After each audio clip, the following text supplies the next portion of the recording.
October 14th, 2007. Dear Diary. And diary sounds too girly. Dear Notebook.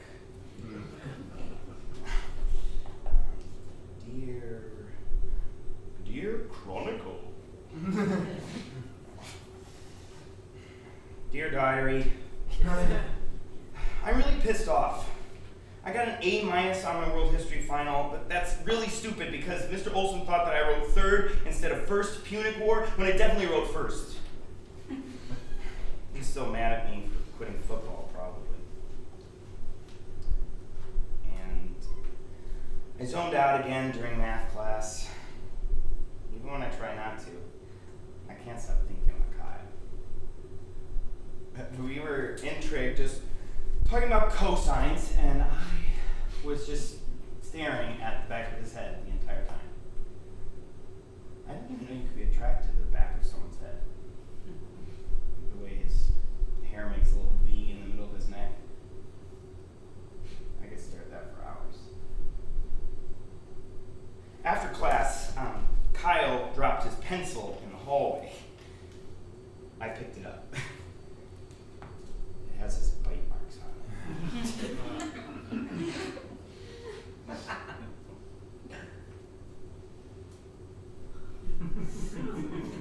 it. Sometimes I like to close my eyes and imagine I'm standing on my desk. Everyone turns around and looks at me like I'm a crazy person, but I don't care. I just look right at Kyle and I say, I'm home. I thought maybe we could watch a movie or something. How was school? Did you see that surprise I got you from the used book fair? It's on your desk. I think it's Russian, and I know you like those. Plus, it's a diary on it, so maybe it can be inspiration for that diary you were going to start for yourself. I hope you like it.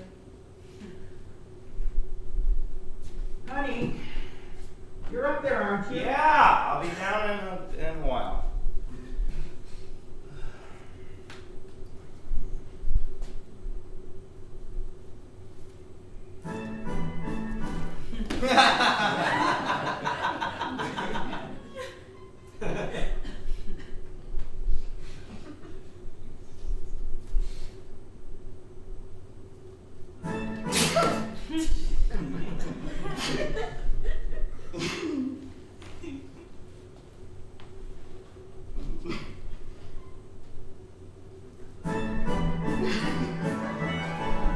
Diary of a Madman. A.I. Patrician, St. Petersburg, 1835.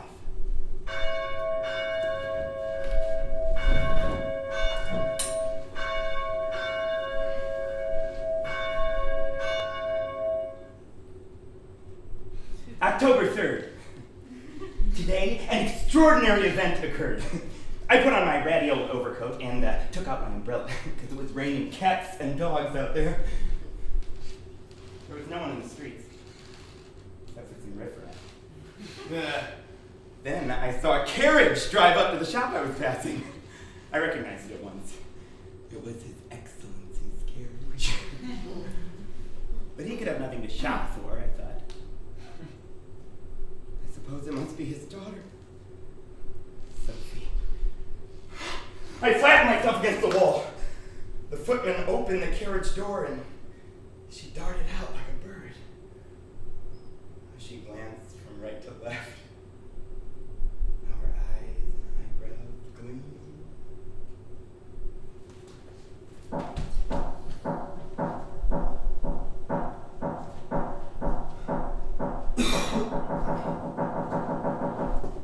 Hey, honey, Jake. I'm glad you like that book so much. I made fish sticks. They're waiting for you downstairs if you want some. I got the kind you like, not the generic brand ones you said were gooey. You and Jenna seem to be getting close, huh? Spending a lot of time together. I think that's really nice. Yeah, she's a smart girl, and I think you two are good for each other. And she's cute, too. You know, I think you should ask Jenna to be your girlfriend. That'd be fun, huh? You've never had one, and I just, high school is about these experiences that you have and the lessons that you learn. I want you to learn those lessons and have a little more fun. You can't sit inside and read all day. Look, I'm so proud of you for the hard work you do in school, but I'd be just as proud of you if you asked Jenna out for ice cream. That stuff's important too, you know. So what do you think? Honey?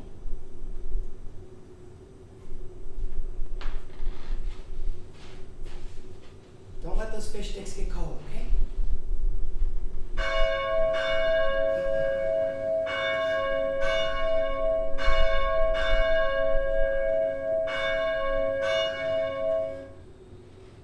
She didn't know me. And indeed, I tried to muffle myself up all I could because I had on a very muddy, old-fashioned overcoat. Sophie's little dog, which had been too slow to dash in at the door, was left in the street. I know the dog. Her name is Maggie. Good morning, Maggie! Who's that speaking?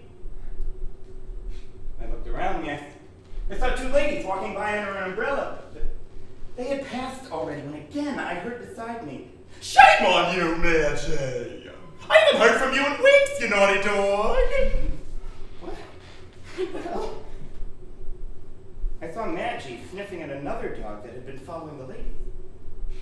Aha! I said to myself, but come, surely I'm drunk. Only in reality that very rarely happens to me. No, Celeste. I've been very ill. So it's you speaking, you little dog! Goodness me! I must admit that I was very much surprised to hear her speaking like a human being. And I did write you, Celeste. Polkan, that mongrel, probably forgot to bring you my letter. What the hell? Never in all my life have I heard of a dog being able to write. It amazed me. I must confess that, as of late, I have begun hearing and seeing things such as no one has ever heard or seen before. I'll follow that dog and find out what Sophie is like and what she thinks. Today's Wednesday. So, I was in His Excellency's study. I arrived early on purpose and began sharpening quills.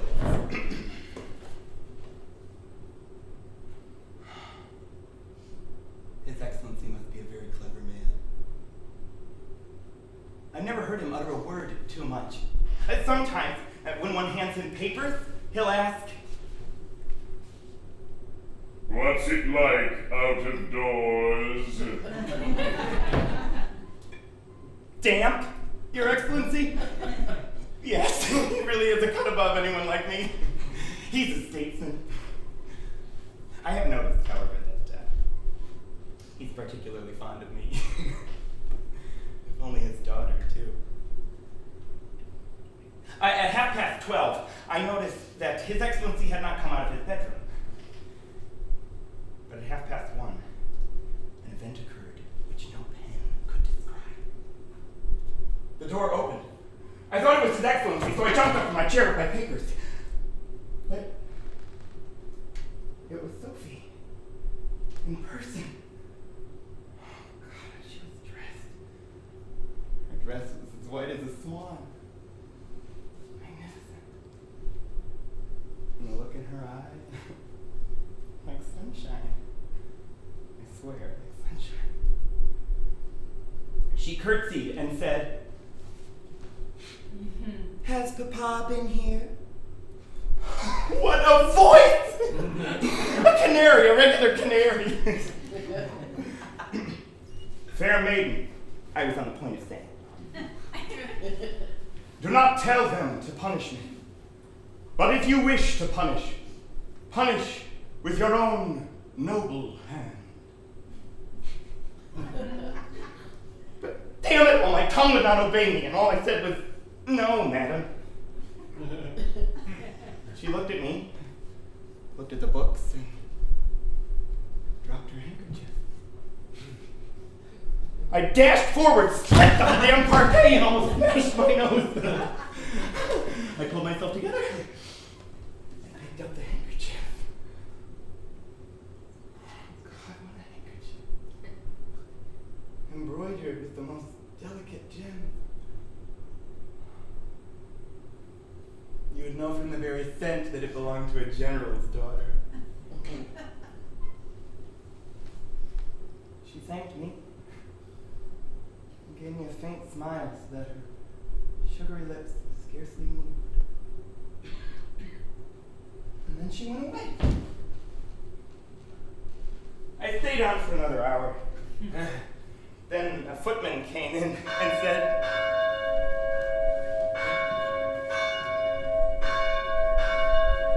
Jakehurst, stand up. We're singing the hymn. and though this world with devils filled should threaten to undo us, we shall not fear, for God has willed His truth to triumph through us. The Prince of Darkness grim, we tremble not for him. His rage we can endure, for lo, his doom is sure. One little word shall fell him.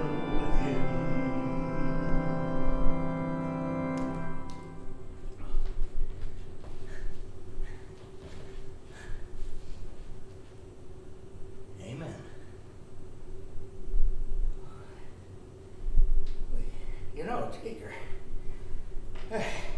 it means a lot that you come to church with me. I know your mother doesn't care for it, and I've learned to forgive her for that, but you're a special kid, and mature enough to make decisions for yourself. Something tells me that God has big plans for you. Reverend Boyle was spot on when he said that we can choose to take the right path, the path God has laid out for us. Oh, I can't wait to see the path you take and the man you become. You remind me of myself when I was younger. Except I wasted too much time chasing girls when I should have been doing my homework. Oh, trust me, there'll be plenty of time for girls later. A fella like you is not going to have any trouble in that department. Right now, you just keep doing what you're doing.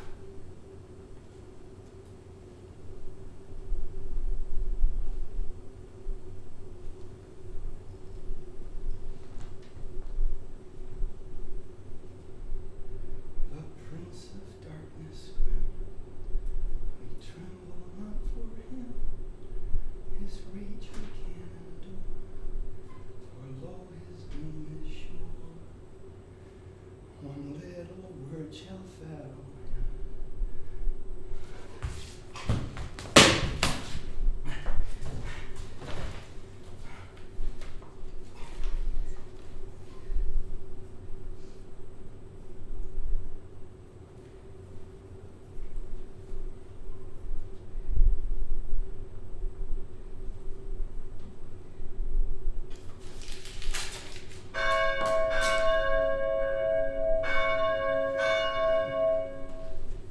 At home, I spent most of the time lying on my bed.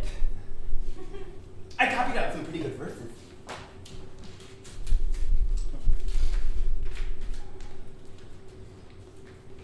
Poem by Jake Robertson, October 15th, 2000.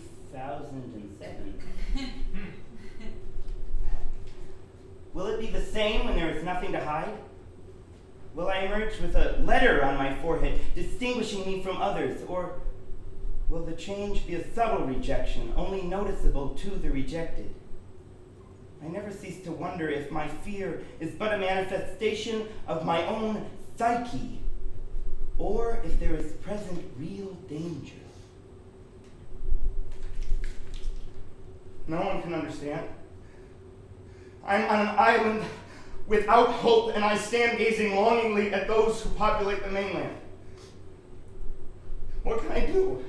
I shall not know, for my only guidance comes from God, and His work is so indirect that I still feel lonely even though I know He's there. I pray for revival, for freedom from the chains of deceit and the shackles of the hidden. Free me, oh Lord, free me from the unbearable captivity of my own soul. Well, he's no Shakespeare. In the evening, wrapping myself in my overcoat, I went to the front of His Excellency's house. I waited about for a long time, on the chance that Sophie might come out to get into her carriage, and I might snatch another glimpse of her.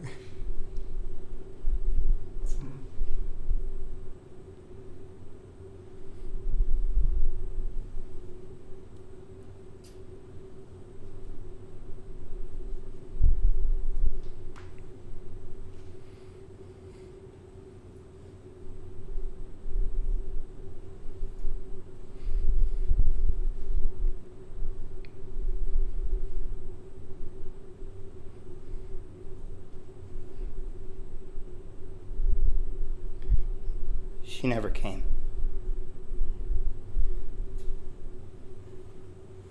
The next day, at work, my section chief was in a fury. As soon as I arrived at the office, he called me into his office and, "Come, kindly, sit down, and tell me what you are doing." What do you mean? I'm not doing anything. Come!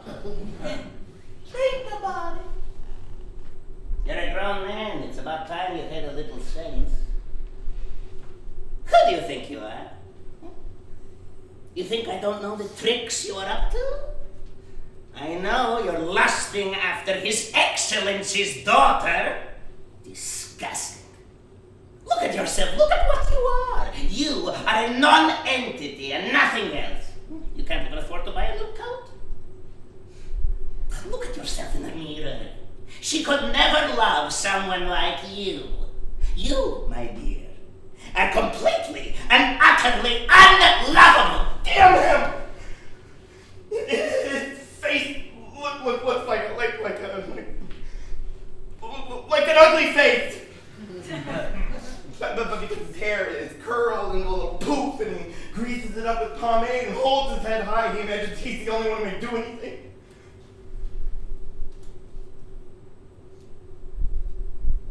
I understand. I understand why he's so angry with me. He's envious. He must have noticed that I am one of His Excellency's favorite quill sharpeners. But I spit on him as a section chief for so much importance. Oh, he hangs a gold chain from his watch and orders expensive boots. But the hell with him! Am I a tailor or the son of a fishmonger? No, I am a gentleman. I may rise in the service too. I've only been in this department 12 years, so really my career in the service is only just beginning. Just wait, my dear. I shall be a colonel, perhaps, or God willing, something better. I shall have a reputation around town better maybe than yours. It's a peculiar notion you've got in your head, that no one is a gentleman but yourself. Like, give me a fashionably cut coat and let me put on a necktie like yours, and then you wouldn't hold a candle to me.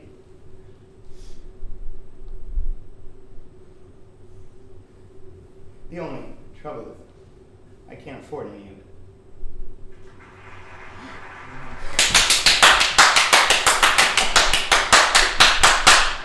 I've been to the theater. of the Russian fool Volodka.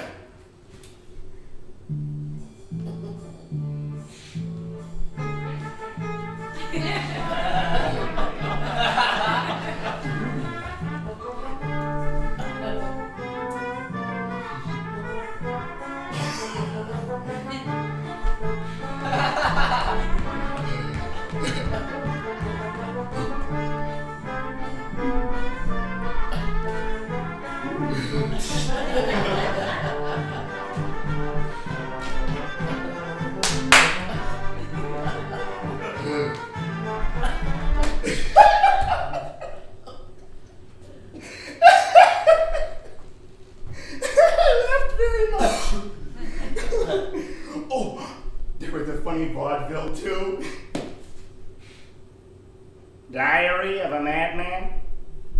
More like diarrhea of a madman. I'm paging through. Hello, is anyone getting this?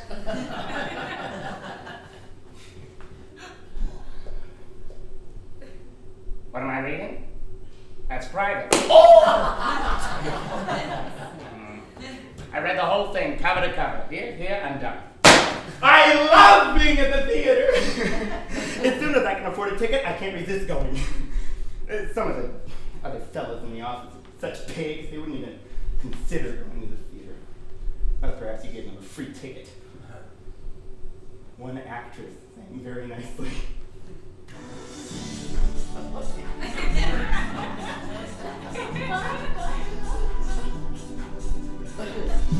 No matter how hard I try, you keep pushing me aside and I can't break through. There's no talking to you. I'm so sad that you're leaving. It takes time, I know you.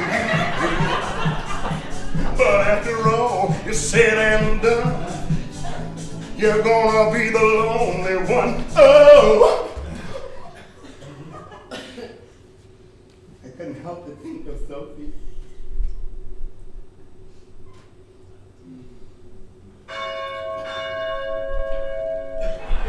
Oh my God. What are you, fucking faggot? You can't even hold on to a fucking ball? I swear to God, Jay. If I had to watch Grossman run around like a fucking fairy one more time, I'm gonna blow my brains out. Yeah, I'm gonna blow my brains out. Hey, Jake, you paying attention to this? Come on, your ma sent you over here to spend the day with your favorite uncles. Because she wants you to have more male influence, so come on. Grab me a beer and come watch a game. Yeah, grab me a beer and come watch a game. Yeah, boy. Have a sip, it's good for you. All right, so your mind's not around. Tell us everything. What you like down in Lady Town, huh? You getting any action yet? Come on, you can tell us. We've been there. Your uncle over here had gonorrhea by the time he was 14. Yeah, by the time I was 14. Why are you being so quiet? Well, as soon as you do get a blowjob, you better tell us. Come on, you got a bunch of hotties in your class. What's her name? Stephanie? Yeah, Stephanie. Yeah, she is something. Well, she looks like she's 24, I swear to God. Girls like that, they love smart guys like you. And you're funny, too. I bet you, if you tried, you could get a blowjob from Stephanie like that. Yeah, like that.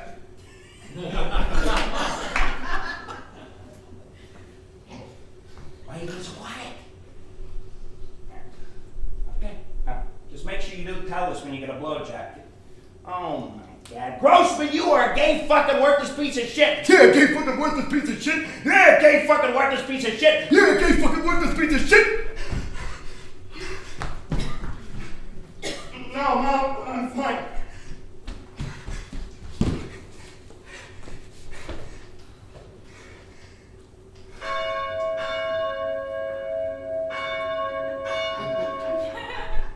Today I was in His Excellency's study. I sharpened 23 quills for him. And for her. He likes to have a lot of quills. What a mind. He always sits there silent, but I expect he's turning over everything in his head. Oh, I should like to know what he thinks most about. What's going on in that mind? I should like to look into the drawing room. What sumptuous furniture. What mirrors, what china. I long to look into that part of the house where Sophie is. Yes, that's where I should like to go.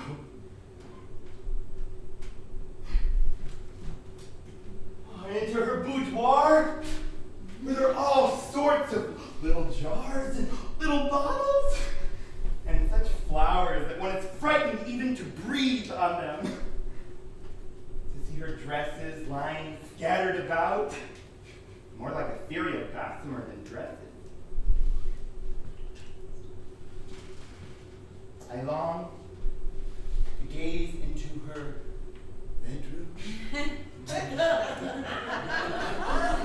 There, I imagine there must be marvels, a paradise such as not to be found in the heavens. I long to look upon the little stool on which she puts her little foot when she gets out of bed, and the way she puts a little snow-white stocking on that little foot.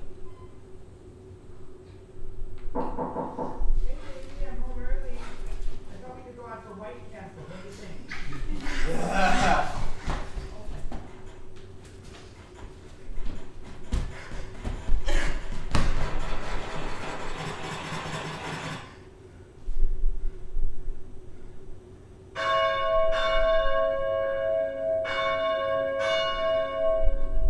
Today, a light dawned on me.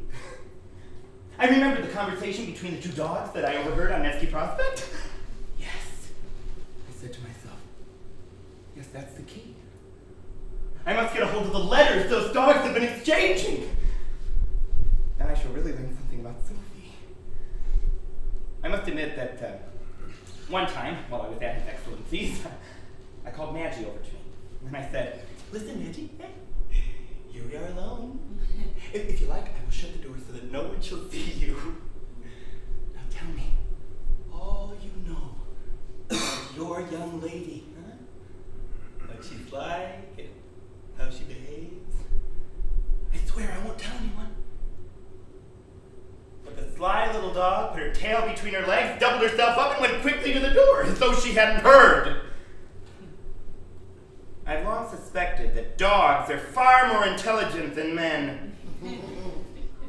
Yes, I will go tomorrow, and I will question Celeste, and if I am successful, I will seize all the letters Maggie has written to her. Dave.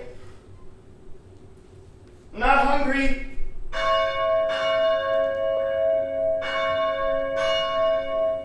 At 2 o'clock in the afternoon, I set out determined to see Celeste and to question her.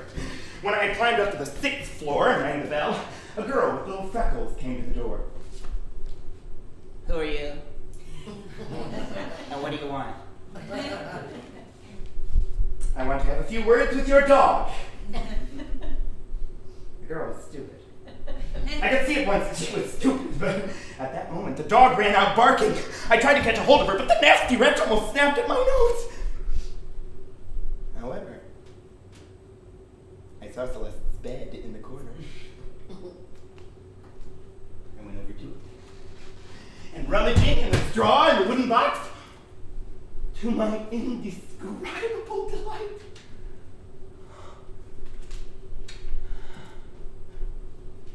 the wretched dog, first seeing this, bit my calf. But when she perceived that I had her letter, she began to whine and fawn on me. But I just said, no, my dear. Goodbye! And took off. The little girl must have thought that I was a madman, as she was very much frightened. As soon as I got home, I wanted to begin at once to decipher the letters. But I don't see very well by candlelight. So I resolved to wait until morning. These letters will reveal lay on my bed until the sun came up.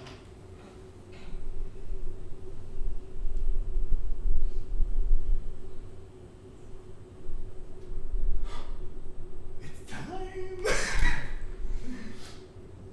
The writing is fairly distinct. At the same time, there is something doggy about it. Dear Solace. No, I never can get used to that ugly name of yours. As though they couldn't have given you a better one, Celeste. Ugh, what vulgarity. I'm very glad we thought of writing to each other. The letter is very well written.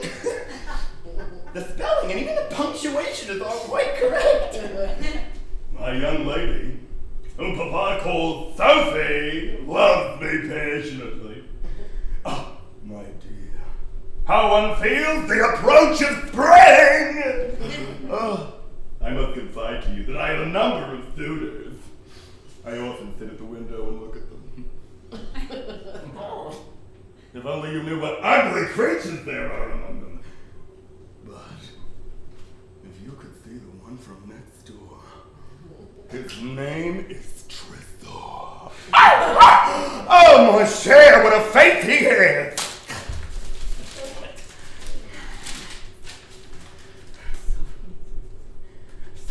Sophie was sitting at a table sewing something when a footman came in and announced, "Прибыл граф Николай Михайлович Теплов."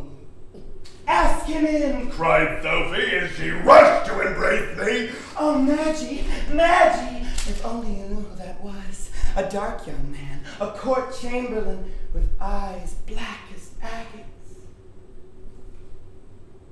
A minute later, a court chamberlain with black whiskers came in. I said to myself, if one were to compare this court chamberlain with my Tresor, heavens! His eyes, his ways, his manners are all quite different. I don't understand, Monsieur, what she sees in this Teplov. Why she is so enthusiastic about him. I agree with Maggie. There's something wrong about it. It's impossible that she could be interested in this Teplov. It seems to me that if she's attracted to this court chamberlain, she'll soon be attracted to that clerk who sits in Papa's study. Oh, shit. What an ugly fellow that is. He looks like a turtle in a bag. What clerk is this? He always sits there sharpening quills. He's losing the hair on his head. Papa sometimes sends him out instead of a servant. I do believe that nasty little dog is alluding to me. But I still have most of my hair. Sophie can't help laughing whenever she sees him. That's a lie. That is a lie, you damn little dog. What an evil tongue. As though I didn't know that was the result of jealousy. As though I didn't know whose tricks were at the bottom of that. This is all the doing of my section chief. He has sworn eternal hatred, and here he tries to injure me again and again at every turn. Perhaps the thing will explain itself. There have been great changes in the house. The court chamberlain is here every day. Sophie is frantically in love with him. Papa is very happy. Soon there will be a wedding! Damn it! I can't read anymore.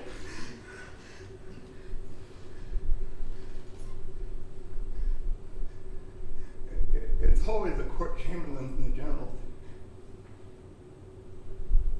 And everything that's best in the world falls to the court chamberlains and the generals. You may find some hoard treasure and think that it's almost within your grasp. And the court chamberlain or the general will snatch it from you. What made me a third-level administrative file clerk? Why precisely the third-level administrative file clerk?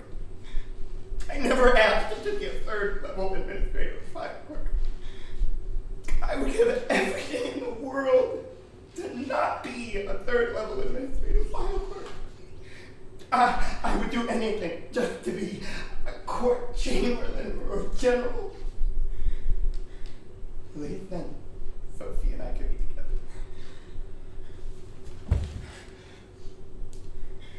Please. Please, God, make me someone else. Please, God, make me someone else. Please, God, make me someone else, please. Please, God, make me someone else, please. God, make me someone else, please, God.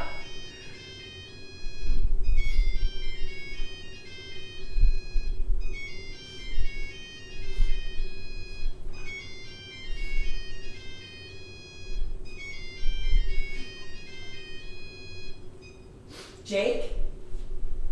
Jake! Hi, it's Jenna. Oh my God. I'm sorry, I'm going crazy. Oh, okay, I had to call you. Alright, so I was at the mall, right? Okay, at the mall, just shopping for what? Shopping for new jeans. You know, the ones that are torn in just the right way. Anyway, so I'm in JCPenney, okay, and I see Mrs. Novak just like looking at pots or whatever, okay? But guess who I see just standing next to her, bored out of his mind? Yeah, Kyle. So I'm looking at him. He's really cute, of course I'm looking at him. And then he sees me looking. Oh my God, Jake, I'm like horrified. I feel like I'm gonna shit myself, and then he smiles. He smiles, and my heart like melts. No, I'm not kidding. It literally felt like it melted inside of me. But wait, no, that's not it. Okay. So then he looks at his mom. He looks back at me. And oh my God, he starts coming over to me. I look like an idiot, okay? I have on my brother's sweatpants and this huge t-shirt. I look like a monster. And Kyle Novak is walking over to me. I freeze. Eventually, he gets to where I am, and he smiles again. And okay, he says, Jenna, right? I don't even know what I said, or if I just drooled all over myself. But then he was like, I saw you in that play.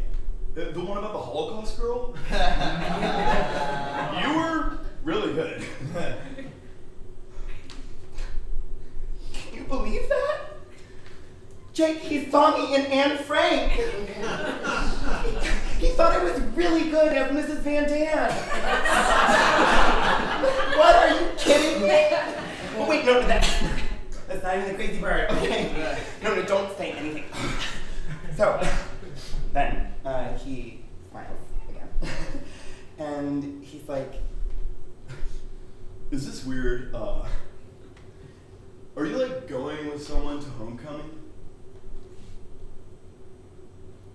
excuse me? Kyle effing Novak just asked me to homecoming. I don't even know what I said, if I was just like, cool, or thanks, or I don't know, something stupid, but oh my God, isn't that amazing?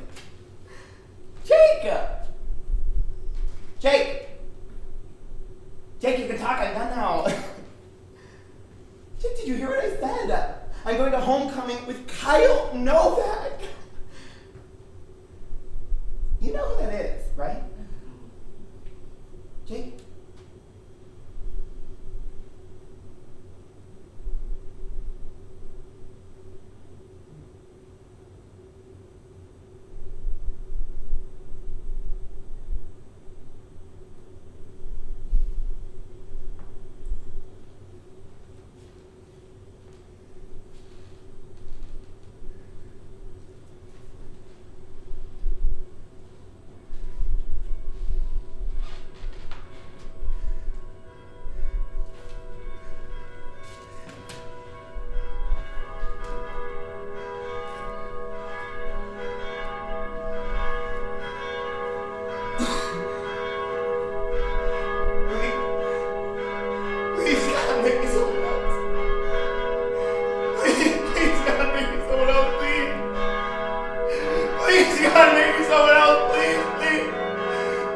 God, maybe someone else, please.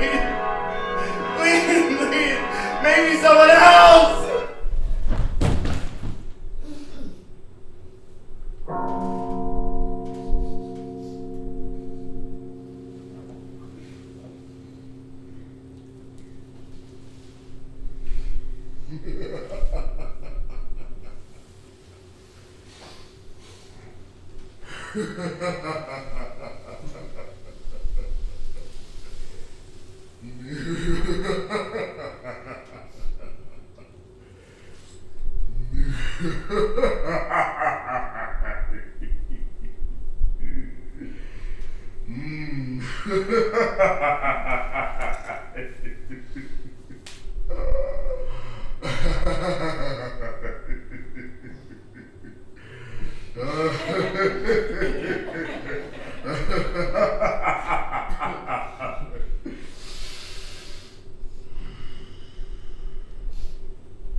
I do not understand how I could have imagined myself to be that thing. You. How could a crazy, mad idea like that ever have entered my head? It's a good thing no one thought of putting me into a madhouse. But now, everything has been revealed to me. All is as clear as can be. But until now, I did not understand. Everything was in a sort of mist. And I believe it all arose from believing that the brain is in the head. It's not so at all. I'll show you. Let's go to my office, but just for the fun of it.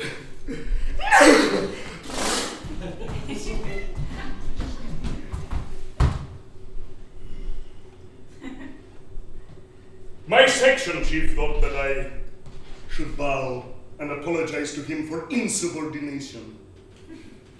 But I just looked at him indifferently. After all, he is so far below me. It would not be fit for a king to berate such a lowly individual. I looked around at the scum of the office and thought, if only you knew who was sitting among you, wouldn't there be a commotion? Good gracious, the section chief would bow to me as he now bows to His Excellency. But what amused me most of all was when they put a paper before me to sign. Everyone thought that I would sign at the bottom. So and so, third level administrative file clerk. How else could it be? But in the very most important place, where His Excellency himself signs his name, I wrote, His Royal Majesty, King Ferdinand VIII, el Rey de España. You should have seen the awe-struck silence that followed. But I just waved my hand and said, I do not require any signs of allegiance, and took off on my horse.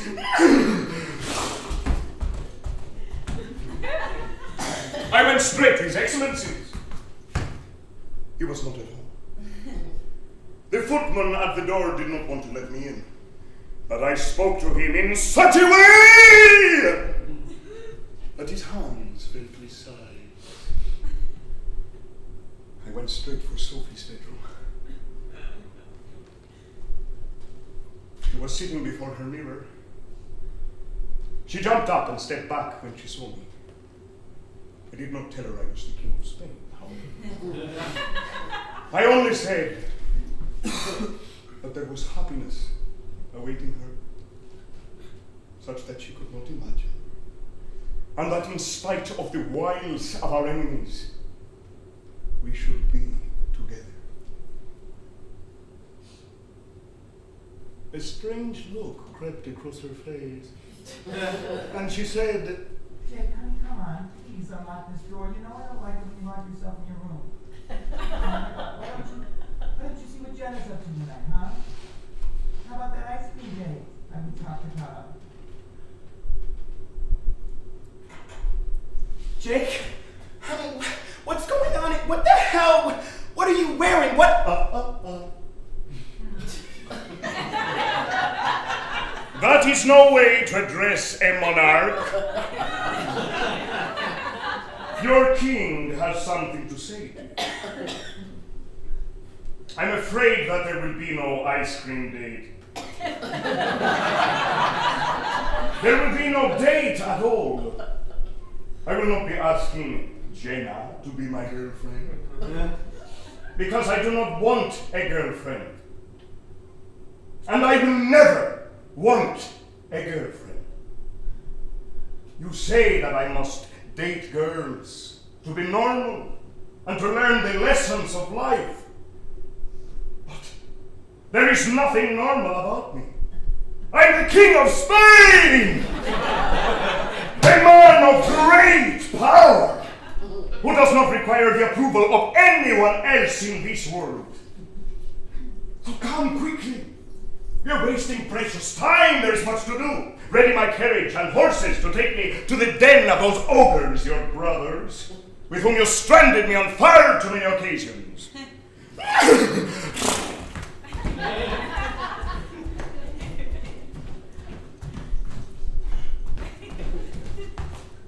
Oh! Are you fucking kidding me? That's a foul, really? Just because that little faggot can't hold on to the fucking... Hey, Jaker! How's it going? Why are you dressed like that? Is it for the play or some shit? I still don't understand why you quit the fucking football team to play dress up. You're not gonna get me that way, that's for sure. Yeah, that's for sure. You just gonna stand like that? Grab me a beer, would you? Imagine.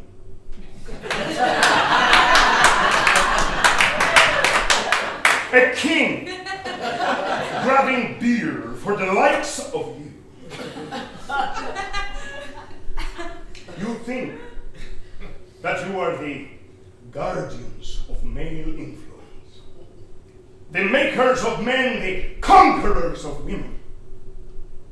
But you are just lost boys who surround yourselves with other lost boys, and your band of ignorance roams around this world, making others feel small, so that you can feed your false sense of bigness. I do not need your influence. You should feel honored to know an individual as glorious as I! You tried to make me feel embarrassed to be less than a man. But you only made me embarrassed to be a man at all, if men are such lowly things as you.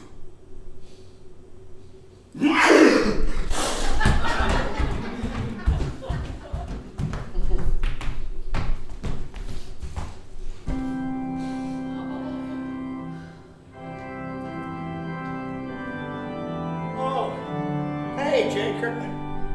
Why don't you come over here and pray with me, huh? Your mother told me that you've been acting strange, locking yourself in your room and reading that book all day. She's worried about you. I told her it's all in God's hands. Oh, you're a smart kid. You'll come to your senses. So come on. Come over here and pray with me.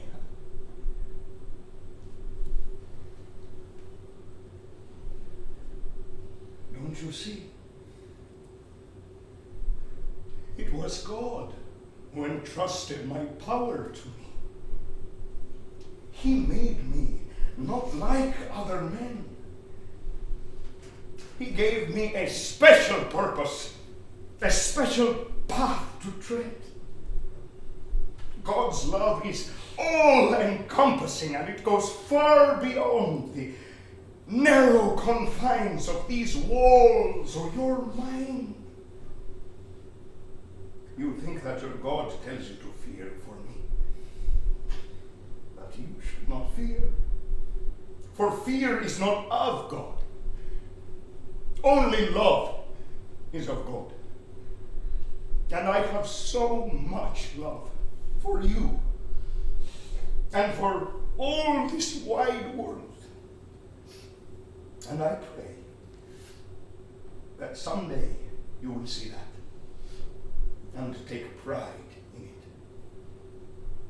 In me.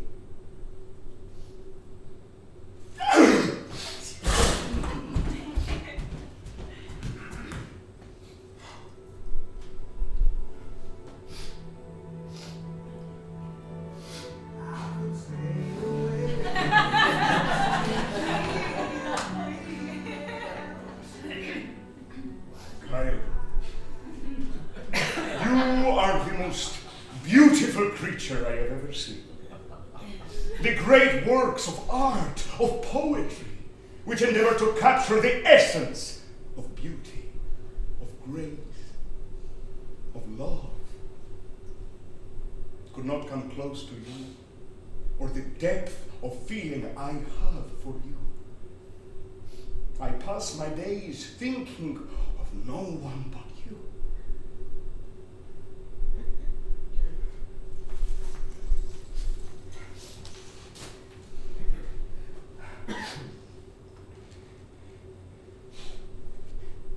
And in my dreams, you're there, and we're happy together. I don't know what love is, but I know that whenever I see you or think about you, when I find your chewed up pencil on the ground, and I think it's the greatest treasure anyone could ever find. When I would do anything just to make you smile. That's something special, something not like anything else. And the rest of the world can fuck off. Because my entire world revolves around you. I love you, Kyle Novak. I love you, Kyle Novak. Okay, faggot. I love you, Kyle Novak. I love you, Kyle Novak.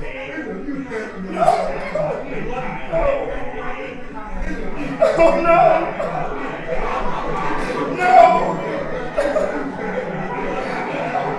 Okay, faggot. Oh my god, that's so creepy. Shame on you! You gay fucking worthless piece of shit! You gay fucking worthless piece of shit! I'm Lavo. Do you even know who that is? Soon there will be a wedding! How about that ice cream? Please, God, make me someone else! Come to your senses!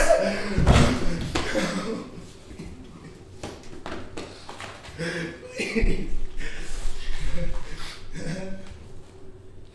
No, I haven't the strength to endure more. My God, the things they're doing to me. What have I done to them? Why do they torture me? It's too much for me. Save me, take me away. Give me a carriage with horses swift as a whirlwind. Take your seat, my driver. Ring out my bells. Fly upward, my steed, and bear me far, far away from this world.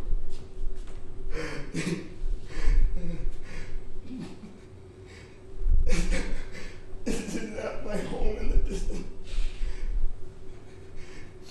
This is not my mother in the window. Mom, save your poor son, please. There's no one left in this world for him. Mom.